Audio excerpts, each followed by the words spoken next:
ایک عام سید اور ایک غیر سید عالم دین، دونوں میں کس کا رتبہ زیادہ ہے؟ یہ موازنہ کون کرے گا؟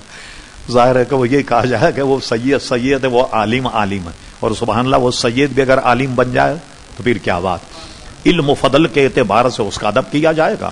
اور نسب کے اعتبار سے اس کا ادب کیا جائے گا، دونوں کا ادب اپنے اپنے مقام پر ہے، تو وہ اس میں موازنہ نہیں کریں۔ جیسے کہ غالباً شاید امیر ملت پیر جماعت علی شاہ صاحب سے سوال کیا، کچھ یاد پڑتا ہے کہ صاحب سید جہنم میں جائے گا، انہوں نے فرمایا اللہ کی مرضی تو نہیں ہے کہ وہ جہنم میں جائے، خود چھلانگ لگا دے تو کیا کرے؟ ہاں اللہ تعالیٰ تو نہیں چاہتا کہ وہ جہنم میں جائے، یہ خود ہی چھلانگ لگاتے تو کیا ہے؟ ٹھیک ہے، بہت بڑا منصب ہے سید، بلکہ اعلیٰ حضرت فاضل بریلوی نے اور علماء نے لکھا رہا تو نقل کرنے والے کہ اگر کوئی سید سے کوئی غلطی ہو جائے، گناہ ہو جائے، تو اس کو سزا دینے والا یہ آدمی یہ تصور کرے کہ شہزادے کے پیر میں غلاظت لگ گئی ہے، اس کو صاف کر رہا، مارنے کی نیت نہ کرے، اور اس کی وجہ یہی ہے کہ شرعی سزا اگر دے دی جائے تو وہ اس کا گناہ معاف ہو جاتا ہے، اور شرعی سزا نہیں ہوگی تو یہاں بھی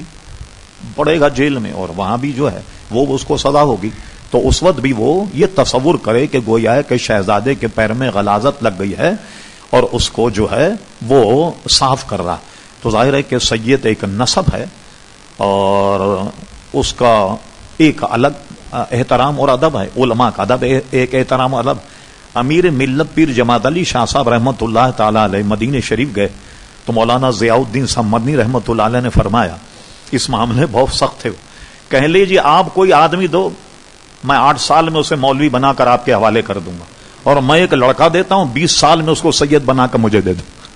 تو میں تو عالم بنا کے آپ کو دے دوں گا اور آپ 20 سال رکھ کے اس کو سید بنا کے مجھے دے دیں۔ تو اب اس کو یوں ہی کیا جائے کہ سید کا ادب حضور کے نسب کے اعتبار سے نہایت اعلیٰ و عرفہ ہے، اور اعلیٰ حضرت فاضل بریلوی کا بھی نئی کتاب آئی ہے مطلع الانوار، ہاں غالباً یہی ہے صاحبین کے اس پر۔ تو اعلیٰ حضرت نے بڑی پیاری بات کہی، فرمایا کہ ایک صحابی تھے، ان صحابی کا نام ہے حضرت عبداللہ ابن زبیر۔ حضور علیہ الصلوۃ والسلام نے کوئی خون نکالا، یا تو کوئی چیز جنگ میں لگ گئی تھی، کیا ہوئی، اس سے خون نکالا تو ایک پیالے میں نکالا، اور نکالنے کے بعد میں حضرت عبداللہ ابن زبیر کو دیا کہ اس کو کسی جگہ چھپا کر آ جائے، ایسی جگہ ڈالنا کہ کوئی دیکھے نہیں۔ وہ پیالہ خون کا صاف کر کے آ گئے، پوچھا حضور علیہ السلام نے کیا کیا؟ کہا میں ایسی جگہ ڈال کے آیا ہوں کوئی دیکھ ہی نہیں پائے۔